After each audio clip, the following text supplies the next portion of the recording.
Hello guys, তো 2024-এ লক্ষ্মী ভান্ডারের টাকা ঢোকা ইতিমধ্যে শুরু হয়ে গেছে।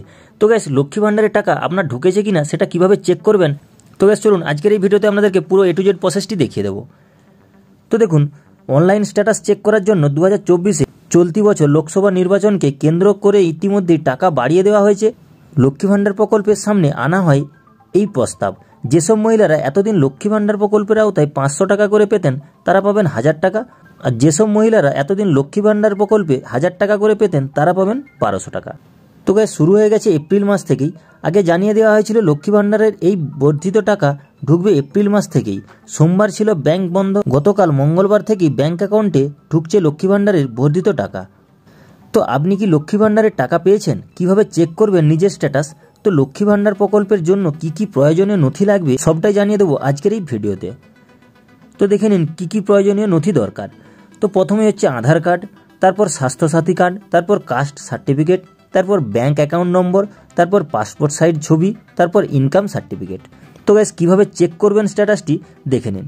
তো স্ট্যাটাস চেক করা যায় বিভিন্নভাবে। তো অনলাইনের মাধ্যমে, এছাড়া নিজের মোবাইল নম্বর অ্যাপ্লিকেশনের আইডি নম্বর ধরে। তো মোবাইল নম্বর এবং আধার কার্ড নম্বর দিয়েও চেক করা যায় লক্ষ্মী ভান্ডার প্রকল্পের স্ট্যাটাস। তো যে সমস্ত মহিলারা লক্ষ্মী ভান্ডার করতে চাইছেন তাদেরকে সবার প্রথমেই চলে যেতে হবে অফিসিয়াল ওয়েবসাইটে। সেখানে অপশন পেয়ে যাবেন ট্র্যাক অ্যাপ্লিকেশন স্ট্যাটাস। তো এখানেই ক্লিক করতে হবে। এরপর স্ক্রিনের সামনে যে পেজটি ওপেন হবে সেখানে নিজের মোবাইল নম্বর ক্যাপচার কোড বসিয়ে সার্চ অপশানে ক্লিক করতে হবে। তো এই নম্বর ছাড়াও application ID, Aadhaar card number, Swasthyasathi card number দিয়েও আপনি যে কোনো সুবিধাভোগীর স্ট্যাটাস চেক করতে পারবেন। তো বেশ কারা কারা লক্ষ্মী ভান্ডার পাবেন সেটাও দেখে নিন। তো যে সমস্ত মহিলারা লক্ষ্মী ভান্ডার পেতে ইচ্ছুক তাদের অবশ্যই হতে হবে পশ্চিমবঙ্গের স্থায়ী বাসিন্দা, বয়স হতে হবে 25 থেকে 60 বছরের মধ্যে। আবেদনকারীরা কোনো রকম চাকরি করতে পারবেন না। যদিও আগে এমন নিয়ম ছিল যেসব মানুষের স্বাস্থ্যসাথী কার্ড নেই তারা লক্ষ্মী ভান্ডার প্রকল্পের আবেদন করতে পারবেন না। তো সেই নিয়ম পরিবর্তন করা হয়েছে। যাদের স্বাস্থ্যসাথী কার্ড নেই তারাও আবেদন করতে পারবেন লক্ষ্মী ভান্ডার প্রকল্পে।